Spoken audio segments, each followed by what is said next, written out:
کل ایک صاحب مجھے ملے اور بیچارے بہت پریشان تھے. کہنے لگے کہ میں جب بھی کوئی کاروبار کرتا ہوں نقصان ہوتا ہے, جاب تلاش کرتا ہوں چھوٹ جاتی ہے, اور کہہ رہے ہیں ایک دفعہ نہیں درجنوں بار کے تجربے ہیں. تو میں نے فلاں کو بھی دکھایا, فلاں کو بھی, سب نے کہا کسی نے کچھ کر دیا ہے. تو الو کے پٹھے ایک نمبر کے. اس کو نہیں کہہ رہا جن لوگوں نے اس کو کہا ہے نا کچھ کر دیا ہے, ان کو کہہ رہا ہوں. میں نے کہا یقیناً کسی نے کچھ کر دیا ہے. کہنے آپ بتائیں گے؟ میں نے کہا اللہ نے کچھ کر دیا ہے. وہ کچھ بھی بتا سکتا ہوں. اللہ قرآن میں کہتا ہے یبسط الرزق لمن یشاء ویقبض, جس کے لیے چاہتا ہوں رزق کے دروازے کھول دیتا ہوں, جس کے لیے چاہتا ہوں تنگ کرتا ہوں. تو اللہ نے یہ کر دیا ہے. اب ایسے موقع پہ ڈر ہوتا ہے اگلا کلمہ کفرینہ زبان سے نکال دے, یار اس کا مطلب ساری پرابلم وہاں سے آ رہی ہے. یہ ساری پرابلم کہاں سے آ رہی ہے؟ بھائی مشین خراب ہو گئی نا, میکینک جاتا ہے وہ ٹریس کرتا ہے یہ پرابلم ہے کہاں سے. وہ جب ٹریس کرتا ہے تو کتنا خوش ہوتا ہے نا, اچھا پرابلم کہاں سے آ رہی ہے, یہاں سے گیس لیک ہو رہی ہے, یہ مسئلہ ہو رہا ہے. تو اب بتاؤ ایسے آدمی کو خوشی کے بجائے یہ تو اور غم ملے گا کہ ہم تو سمجھ رہے تھے فلانی آپا نے کچھ کر دیا ہے, ہم تو سمجھ رہے تھے وہ پہلی والی نے کچھ کر دیا ہے, ہم تو سمجھ رہے تھے کہ وہ میرے بھائی نے کچھ کر دیا ہے. مفتی صاحب تو کہہ رہے ہیں کسی نے کچھ نہیں کیا, اللہ نے کیا ہے سب کچھ. تو اس سے ٹینشن ختم ہوگی یا بڑھے گی؟ ابے اللہ سے کون لڑ سکتا ہے؟ چلو فلاں نے کیا تھا تو ہم بھی کر دیں گے, تو ہو سکتا ہے کچھ مسئلہ حل ہو جائے. یہاں تو ساری ٹینشن کس کی طرف سے آ رہی ہے؟ تو مجھے یہ جب میں جملہ کہتا ہوں نا اللہ نے کیا ہے, تو مجھے ڈر اب, پہلے زمانے میں نہیں تھا, لوگوں کا ایمان بڑا مضبوط تھا. اب ڈر ہوتا ہے کہ کلمہ کفر نہ زبان سے نکال دے, یار یہ تو سارا کیا کرایا کس کا ہے؟ اللہ کی طرف سے. او ہو یہ تو اللہ ہی ٹھیک, معاذ اللہ نقل کفر, اس کا مطلب اللہ ہی ٹھیک نہیں ہے. فالٹ معاذ اللہ نقل کفر کس میں ہے؟ اللہ میں فالٹ ہے. پھر لوگ مایوسی کا شکار ہوتے ہیں, پھر کہتے ہیں یار اللہ فلانے کے ساتھ تو بہت اچھا کر رہا ہے, وہ تو کچھ بھی نہیں کرتا کمبخت, اور پھر بھی رزق کے دروازے کھلے ہوئے, کچھ بھی نہیں کر رہا, ایک نمبر کا چور ہے فلاں آدمی. نہ ایک وقت کی نماز پڑھتا ہے, نہ کبھی زبان سے اللہ کا نام لیا, مگر خوشیوں کی ایسا لگ رہا ہے خوشیوں نے ڈیرے ڈال لیے اس کے گھر میں, پھلتا پھولتا چلا جا رہا ہے. فلاں بھی اچھا, فلاں بھی اچھا, فلاں بھی اچھا, میں ایک اکیلا دنیا میں پریشان. حالانکہ میں تو وظیفے بھی پڑھتا ہوں, میں نے تو ایک دفعہ سر پہ ٹوپی بھی رکھی تھی, ایک دفعہ میں نہایا بھی تھا. اپنی نیکیاں پھر یاد آنا شروع ہوتی ہیں. ایک دفعہ کا ذکر ہے, میں نے وائپر جو شیشے پہ گاڑی پہ لگاتے اس کو اپنے ہاتھوں سے میں نے 5 روپے پکڑائے تھے. ایک دفعہ میں نے اپنی ماں کو پانی بھی مجھے یاد پڑتا ہے پلایا تھا. ایک دفعہ ابا سے میں نے تمیز سے بات بھی کی تھی, حالانکہ میرا موڈ بالکل بات کرنے کا تھا نہیں, لیکن میں نے کہا ابا ہیں تو چلو یار ایک دفعہ تو ابا ہونے کے ناطے تمیز سے بات بنتی ہے. یہ نیکیاں اپنی سامنے آنا. ایک دفعہ میں نے بیگم نے گلاس سے پانی پیا تھا, تو جس جگہ سے منہ لگا کے اس نے پانی پیا, میں نے بھی محبت کے اظہار کے لیے اسی جگہ سے منہ لگا کے پانی پیا. نبی کے اخلاق میں نے زندہ کی. اتنے اچھے طریقے سے میں اپنے گھر والوں کے ساتھ, میرا حسن سلوک ونس اپون اے ٹائم. تو اپنی نیکیاں بولو یاد آنے. ایک دفعہ میں ٹائم پہ گھر بھی آ گیا تھا, ایک دفعہ بولو ٹائم پہ گھر آ گیا. جتنی دیر میں بیوی سے شادی سے پہلے موبائل پہ بات کرتا تھا, شادی کے بعد ایک دفعہ میں نے 10 سال میں ایک دفعہ اس سے اتنی دیر فیس ٹو فیس بات کی ہے, اور برداشت بھی کیا. تو اپنی نیکیاں یاد آنا شروع ہو جاتی. میں نے مسجد کے ڈبے میں ایک دفعہ پیسے ڈالے تھے, تو جب انسان کہتا ہے یار میں نے تو یہ بھی کیا, میں تو اتنا اچھا, میں تو اتنا نیک, میں تو یوں بھی, اور میرے ساتھ ٹینشنیں ہی ٹینشنیں, اور دوسرے کچھ بھی نہیں کر رہے, وہ تو مسجد کے ڈبے چوری کرتے ہوئے پکڑے گئے ہیں. ٹھیک ہے نا, بیویوں کو مارتے ہیں پیٹتے ہیں, ماں سے اچھا سلوک نہیں, باپ سے اچھا سلوک نہیں, ان کے ہاں رزق کی ریل پیل, تو اس کا مطلب معاذ اللہ نقل کفر، کفر نباشت، فالٹ کہاں ہے؟ فالٹ تو معاذ اللہ اللہ میں، اللہ ہی وہ منہ سے بول بھی رہے ہوتے ہیں، پتہ نہیں اللہ کو میں ہی ملا ہوں۔ ایک صاحب کے بچے کا انتقال ہو گیا، بہت عرصے بعد ان کو اولاد ملی بیچاروں کو، چھوٹا بچہ تھا اس کا، وہ اللہ نے اٹھا لیا، غم ہوتا ہے انسان کو، داڑھی بھی ہے، نماز بھی پڑھتے ہیں۔ ایک دن کہنے لگے مجھے یار پتہ نہیں اللہ کو میرے ساتھ کیا مسئلہ ہے، اللہ تعالیٰ معاف فرمائے، ایسی باتیں نقل کرتے ہوئے بھی ڈر لگتا ہے، کہتے نہیں اللہ کو میں ہی ملا ہوں، کوئی اولاد ہو ہی نہیں رہی تھی، اتنے عرصے بعد دی ہے تو اللہ نے بچہ اٹھا لیا۔ تو یہ بھی حالت ہوتی ہے لوگوں کی، تو خوب سمجھ لو، بہت اچھی طرح سے بات سمجھو۔ یہاں آپ سے چند ٹیکنیکل قسم کے فالٹ اللہ میں نہیں ہے، فالٹ کس میں ہے؟ فالٹ آپ میں ہے۔ آپ نے اپنے آپ کو زمین کا باپ سمجھ لیا ہے، آپ پہ آپ کی مرضی بالکل بھی نہیں چلے، یہ اللہ کو بالکل بھی پسند نہیں ہے کہ آپ پہ آپ کی مرضی چلے۔ اللہ کہہ رہا ہے یبسط الرزق لمن یشاء، جس کے لیے میں چاہوں گا رزق کے دروازے کھول دوں گا، یہ نہیں کہ جس کے لیے آپ چاہو گے۔ آپ کہہ رہے ہو یار وہ چور اچکا اور وہ تو 2 نمبر آدمی اور وہ تو محنت بھی نہیں کرتا، اس کے لیے دروازہ کیوں کھل رہا ہے؟ بھائی وہ اس کے چاہنے سے نہیں کھل رہا، وہ کس کے چاہنے سے کھل رہا ہے؟ وہ اللہ کے چاہنے سے کھل رہا ہے۔ اور آپ اتنی محنت کر رہے ہو، رزق کا دروازہ نہیں کھل رہا، تو وہ اس لیے نہیں کہ وہ چاہتا ہے کہ آپ کے پاس پیسے نہ آئیں یا فلانے نے بندش لگا دی ہے فلانا، وہ اللہ نہیں چاہ رہا آپ کے پاس آئیں۔ اب یا تو اللہ سے لڑ لو، بھائی اگر کوئی پیسے آپ کے پاس لے کر آ رہے ہیں، وسیم بھائی درمیان میں ڈبہ نوٹوں کا ڈبہ چھین کے بھاگ گئے، وہ پیسہ آپ تک آنے نہیں دے رہے، تو آپ کس سے لڑو گے؟ وسیم بھائی سے لڑو گے، جو رکاوٹ بن رہا ہے اس سے لڑو گے نا۔ تو کیا اللہ سے لڑ سکتے ہو؟ بولو نا بھائی کیا ہو گیا؟ سامنے آپ گڑ گڑا سکتے ہو۔ اب مسئلہ یہ ہوتا ہے، لوگ کہتے ہیں ہم تو گڑ گڑا کے بھی ہم نے دیکھ لیا، پھر بھی بولو نا بھائی کیا ہو گیا یار، بول کیوں نہیں رہے؟ پھر بھی گڑ گڑا بھی لیا۔ 27ویں رات کو بھی میں نے مسجد میں ایک دفعہ گیا تھا، میں رو رو کے دعا مانگی، امام صاحب سے بھی دعا کا کہا، امام حرم سے بھی کہہ دیا، جیبیں دکھا پھر تو موبائل پڑا ہوا ہے، کہہ رہے پیسہ، پھر بھی نہیں آیا، مجھے بالکل بھی پسند وہ کہتے ہیں پھر مجھے ہمیں یہ طریقہ بالکل بھی پسند نہیں آیا۔ تو بھائی آپ ابھی تک اپنے آپ کو اللہ کا غلام سمجھ ہی نہیں رہے ہو۔ ایکسکیوز می سر، میں ان سے کیا کہتا ہوں، آپ اپنے آپ کو ابھی تک سمجھ ہی نہیں رہے ہو۔ دیکھو چند چیزیں پیدا کرنی پڑیں گی آپ کو، اس کے بغیر آپ کو بات سمجھ میں آئے گی نہیں۔ پہلی بات، جس کے پاس بہت دولت ہے نا، خوشحالی ہے، اس کو خوش قسمت سمجھنا چھوڑ دو۔ سمجھ رہے ہو؟ یہ جو اس پہ رشک آ رہا ہے ہائے، کیونکہ لوگوں کو ایک غم یہ ہے کہ میرے پاس پیسے نہیں ہیں، ایک غم یہ کہ پھر جب میرے پاس نہیں تو پوری قوم کے پاس نہیں ہونے چاہیے نا، دوسرے کے پاس پتہ نہیں کہاں سے آئے چلے آ رہے ہیں۔ اپنے دوستوں میں بیٹھتے ہیں نا، وہ کہتے ہیں یار ہمارا افغانستان کا ویزا نہیں لگ رہا، اس کا ٹھک کر کے امریکہ کا ویزا لگ گیا پہلے انٹرویو میں، ہمارا بنگلہ دیش کا نہیں لگ رہا، اور یہ ٹھک کر کے۔ ایسے بھی ہوتا ہے، لوگ ایمبیسی جاتے ہیں جاب کے، وہ امریکہ جانا چاہتے ہیں اور آسٹریلیا جانا چاہتے ہیں، لائن میں کھڑے ہوئے ہیں، فیل، دوسرے کی نہ کوئی بینک اسٹیٹمنٹ نہ کوئی، ایسے ہی وہ گیا اور ٹھک کر کے۔ ایسے میں نے دیکھے ہیں بھائی، امریکہ کا ایمبیسی گئے، ٹھک کر کے ویزا لگا ہوئی۔ جو اس کو جہاز میں بٹھانے جا رہے ہیں نا، ایسا رو رہا تھا کہ یار کتنا خوش قسمت انسان، صحیح ہے نا۔ ایک صاحب اپنے دوست کو جہاز میں بٹھا کر ہے، اس کا امریکہ کا ویزا لگ گیا، اس کی 3 دن تک نیند نہیں آئی ہے اس کو، اس غم میں کہ یار اتنے خوش قسمت انسان اور میں کتنا بدقسمت۔ اپنے بارے میں وہ یہ سوچ رہے ہیں، وہ یہ سمجھتے ہیں کہ امریکہ میں قبرستان نہیں ہے، جو امریکہ جاتا ہے وہ امریکہ ہی رہے گا، وہ قبر میں۔ تم اگر انجام دیکھ لو نا، تم کو یہاں کشادہ قبر تمہیں سستے میں مل جائے گی، وہاں قبر بہت مہنگی ہے میرے بھائی، بہت۔ یہاں جنازے میں ہزاروں لاکھوں لوگ آئیں گے، وہاں بہت تھوڑے لوگ ہوں گے۔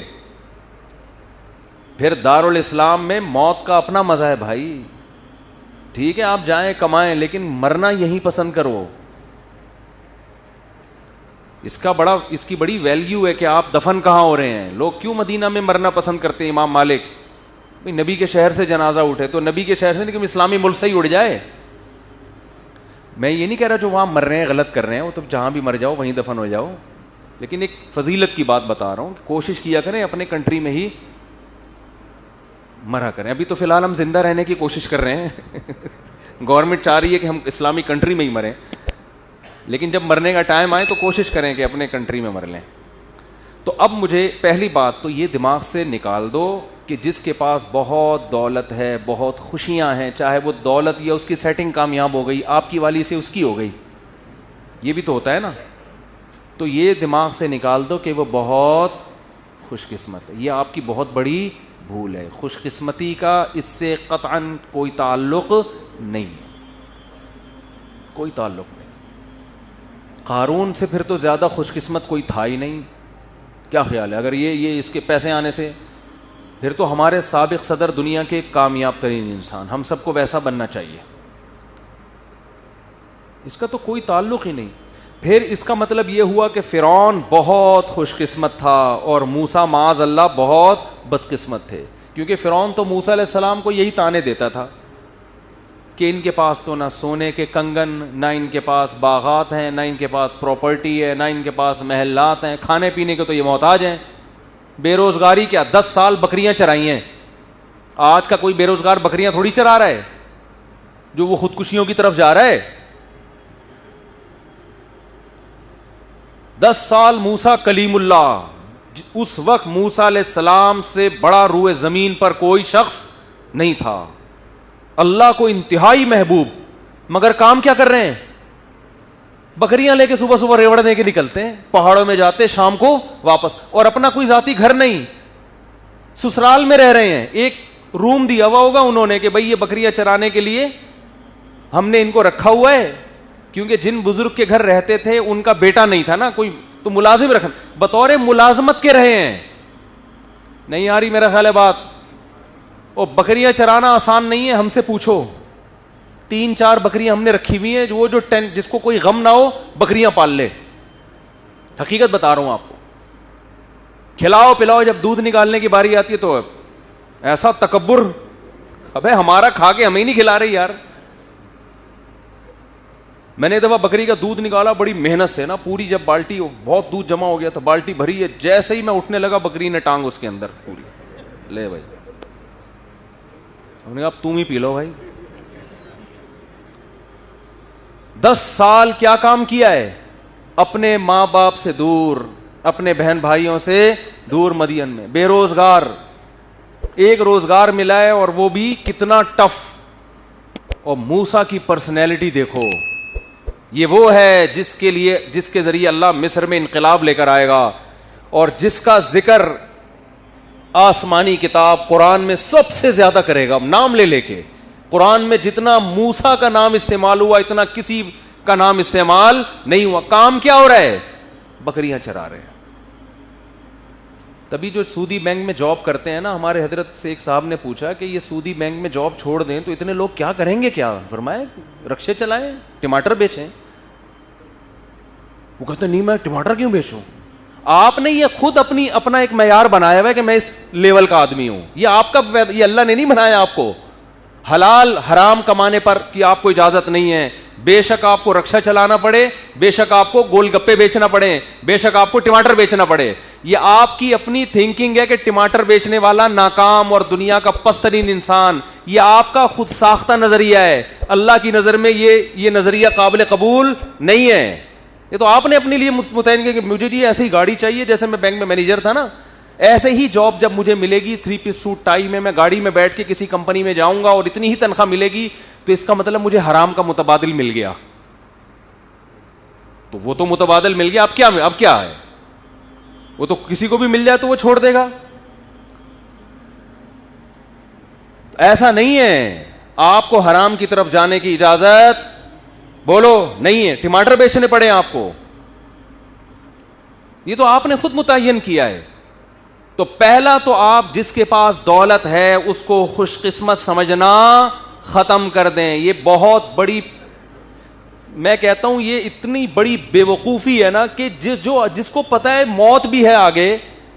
مجھے لوگ 50 سال میں آ کے بتا رہے ہوتے ہیں میری اتنی پراپرٹی. میں کہتا ہوں تیری زندگی کتنی بچی ہے یار, 10-20 سال تو ٹھک ٹھک ٹک گزرتے ہیں.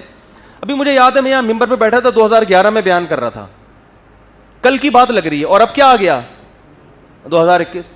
تو ان 10 سالوں میں میرا اپنا بنگلہ ہو یا نہ ہو, کرائے کے گھر پہ رہوں یا بکریاں چلاؤں, اس میں کیا فرق پڑتا ہے؟ 10-20 اور رہ گئے ہوں گے. اگر ہم, گورنمنٹ تو کوشش کر رہی ہے اسی سال مر جائیں ہم سب, لیکن ہم بہت زور لگا لیں گے زندہ رہنے کی. جم بم چلے گئے, بکریوں کا دودھ پی لیا, ویٹ لفٹنگ کر لی, گھوڑ سواری کر لی, یار کتنا نکال لو گے؟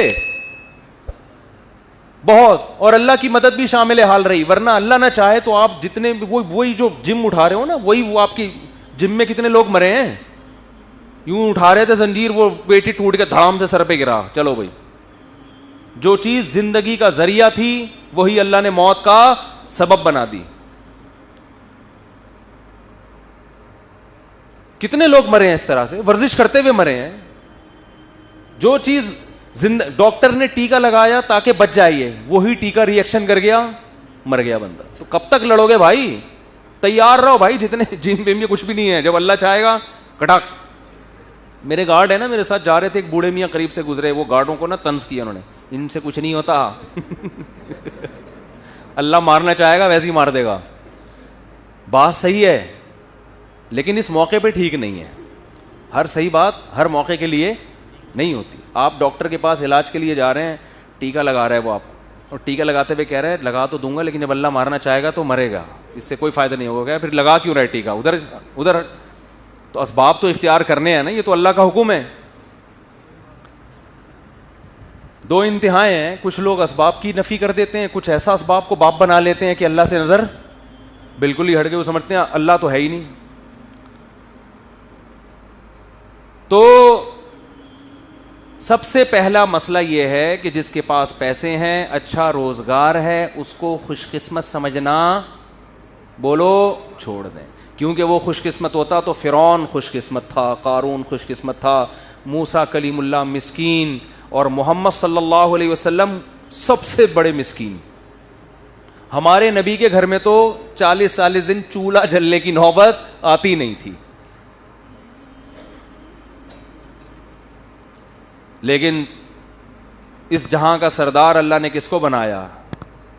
سید الانبیاء محمد صلی اللہ علیہ وسلم. تو خواہشات کی تکمیل ہو جانا یہ بالکل بھی اس کی علامت نہیں ہے کہ آپ کیا ہیں, خوش قسمت. یوسف علیہ السلام کی جوانی جیل میں گزر گئی, یعقوب علیہ السلام کی جوانی ساری روتے روتے گزر گئی, خوش قسمت تھے, پوری صورتیں نازل ہوئی ہیں ان کے اوپر. دوسری بات, دوسرا کام کیا کرنا ہے, وقت پورا ہو گیا جلدی سے سمیٹ رہا ہوں بس. دوسرا کام یہ کرنا ہے کہ دنیا کو مسافر خانہ سمجھنا ہے اور اپنی ضرورتوں کو محدود. ضرورتوں کو کیا کرنا, جب تک مسافر خانہ نہیں سمجھو گے تو پھر ضرورتوں کی فہرست بہت, پھر بحریہ ٹاؤن پورا بھی آ جائے گا نا, کم ہے, کچھ بھی نہیں ہوتا بھائی. بحریہ ٹاؤن میں پلاٹ ملنے سے اتنا نہیں, کوشش کرو مل جائے, اچھا ہے, نہیں ملا کچھ بھی نہیں ہے. وہ بحریہ ٹاؤن کا مالک مر جائے گا تھوڑے دنوں میں, ایسا نہ تھوڑے دنوں مر کے میرے اوپر ڈالنے کہ اس کو کیسے پتہ چلا تھا. مطلب یہ کہ چند سال میں مرے گا نا وہ. بھائی بہت لوگ پکڑتے ہیں آج کل باتوں کو, اللہ نہ کرے وہ مر گیا تو لوگ بولیں گے انہوں نے کیسے بول دیا تھا تھوڑے دنوں میں مرے گا, اس کا مطلب مارنے میں ان کا بھی ہاتھ ہے. مرے گا بھائی. جو بحریہ ٹاؤن کا مالک ہے, جو بنانے والا ہے, وہ تھوڑے دنوں میں اس کا جنازہ اٹھے گا. تو میرا اور آپ کا, ہم کس کھیت کی مولی, ہم 2-4 پلاٹ لے کے یار میری بھی بلڈنگ میرا پلاٹ, اور جو اس کو نہیں مل رہا وہ ڈپریشن میں جا رہا ہے یار. سب سے بدترین انسان اللہ کی نظر میں وہ ہے جو دیواروں اور اینٹوں سے دل لگائے. یہ بتا دوں, یہ پیغمبروں کی تعلیمات ہے. سب سے بدترین اللہ کی نظر میں وہ ہے جو دیواروں اور اینٹوں سے دل لگائے. کیونکہ جو باقی جتنی چیزوں سے دل لگاؤ گے نا وہ استعمال ہو جاتی ہیں. خربوزے سے دل لگاؤ گے, کھا کے مزہ آئے گا اور دل بھر جائے گا, کتنے خربوزے کھا لے گا آدمی. انار سے دل لگاؤ گے, انار کھاؤ گے, 2 کھا لو گے, 3 کھا لو گے, اور وہ استعمال ہوگا, جذب بدن بنے گا, صحت ملے گی اور فٹ فاٹ. آپ کی زندگی وفا کرے گی. یہ لذت ایسی ہے جو کیش کرا لو گے آپ. یعنی زندگی میں اس کا فائدہ اٹھا لو گے. کپڑوں سے دل لگاؤ گے, پہن کے مزے اڑا لو گے کپڑوں کے. جوتوں سے دل لگاؤ گے, پہن کے مزے اڑا لو گے. تعمیر سے دل لگاؤ گے تو تعمیر میں جتنی انویسٹمنٹ کرو گے اتنی آپ کی زندگی ہے نہیں, اس کا فائدہ اپنی زندگی میں اٹھا نہیں سکتے. جتنا سریا آپ پلر میں ڈالو گے نا اتنا اپنی ہڈیوں میں کیلشیم نہیں ڈال سکتے آپ کی ہڈیاں بوسیدہ ہو جائیں گی اور وہ پلر کھڑا رہے گا. نہیں آ رہی بات. اس لیے کرایہ کے گھروں میں بھی وہی مزے ہوتے ہیں جو ذاتی گھروں میں ہوتے ہیں. اب یہ بات بھی لوگوں کی سمجھ میں نہیں آتی, کہتے ہیں اپنا گھر تو اپنا ہی ہوتا ہے. تو جب تم دنیا کو مسافر خانہ ہی نہیں سمجھتے تو تمہاری کھوپڑی میں ہماری باتیں آئیں گی. اپنا گھر تو میں نے ایک بیان کیا, پورا سمجھایا کہ بھائی کرائے کا گھر بھی اپنا ہی ہوتا ہے یار, کچھ بھی نہیں ہوتا. تھوڑے دن میں یہاں سے بھی مرے گا, وہاں سے بھی مر کے نکلے گا. نہیں جی اب کرایہ دینا پڑتا ہے ہر مہینے. ابے تو وہاں 1.5-3 کروڑ روپے لگا کے گھر خرید رہا ہے, وہ نہیں دینا پڑتا؟ تو وہ بھی تو دینا ہی پڑ رہا ہے. یہاں جتنا کرایہ دے رہے ہو نا, دیکھو ایک پہلی تاریخ کو آپ نے کرایہ دیا, پورا مہینہ اس کرایے کے مزے اڑاؤ گھر کے اندر. 20-30 ہزار دے دیا, 30 ہزار میں پورا مہینہ آپ نے گھر کو نچوڑ لیا. اور گھر کی واٹ بھی لگا دیتا ہے انسان, مالک مکان کا بیڑا غرق. حقیقت ہے, کرایہ دار تو ایسی واٹ لگاتے ہیں گھر کی, سارے نلکے ولکے توڑ پھوڑ دو اس 30 ہزار میں نا, اور بجلی کا بل بھی نہ دو, وہ آ کے وہ ترساؤ مالک مکان کو. ٹینشن دیکھو, ٹینشن پارسل کرنا سیکھو. ایک طریقہ ٹینشن ختم کرنے کا یہ بھی ہے. ایک صاحب کا فون آیا کہ میں نے کسی کے 1 لاکھ روپے دینے میں اتنی شدید ٹینشن میں ہوں کہ میں بتا نہیں سکتا, اور آج وہ شام کو 6 بجے آ جائے گا لینے کے لیے. میں نے کہا اس میں کون سی بات ہے, ٹینشن پارسل کرو. بھائی آپ کے اوپر ایک بوجھ ہے, اٹھ نہیں رہا, ساتھ والے کے کندھے پہ رکھ دو, تو آپ کا بوجھ کیا ہو جائے گا, ہلکا. کہہ رہے یار میں کیسے پارسل. میں نے کہا جب وہ 6 بجے آئے تو بولو نہیں ہے, جب وہ 6 بجے پیسے مانگنے کے لیے آئے تو بولو نہیں ہے. تو اس سے کیا ہوگا, آپ کی ٹینشن, جو ٹینشن آپ کو رہی ہے وہ اس کو شروع ہو جائے, آپ ریلیکس ہو جاؤ گے. تو کرائے کے گھر میں تو ویسے ہی ٹینشن کرایہ دار کو نہیں ہوتی, ٹینشن کس کو ہوتی ہے, مالک مکان کو ہوتی ہے, جس نے غلطی سے آپ کو اپنا گھر کرائے پر دے دیا. ایک بٹن بھی ٹوٹتا ہے تو مالک مکان کو فون کرتے ہیں, بھائی تو بٹن لگوا دے, ابے تو لاک صحیح کروا دے, ابے تو یہ کروا دے. وہ کہتا ہے یار جان کو, اور خراب سب کچھ آپ خود کر رہے ہوتے ہو. پیسہ اللہ نے بہت دیا ہے, بنا لو ذاتی گھر بھائی, ہم منع نہیں کر رہے, کوئی ناجائز نہیں ہے. نہیں دیا تو یار انجوائے کرو کرائے کے گھر میں. بہت پیسے کا مطلب کیا ہے, کھا بھی اچھا لیا, پہن بھی اچھا لیا, سواری بھی اچھی, بیگم بھی اچھی, بچوں کی فیسیں بھی اچھی, اسکول میں بھی اچھے, سب کچھ ہونے کے بعد یہ رافی پڑا ہوا ہے تو چل یار بنا لیتے ہیں اپنا گھر, بنا لیتے ہیں, مرا گئے تو بچوں کے کام آ جائے گا. وہ بھی بچوں کی نیت سے بناؤ, اپنے لیے نہیں, کیونکہ اب 50-60 سال میں لوگوں کے پاس پیسہ آتا ہے, اس میں اپنے لیے کیا رہ گیا یار,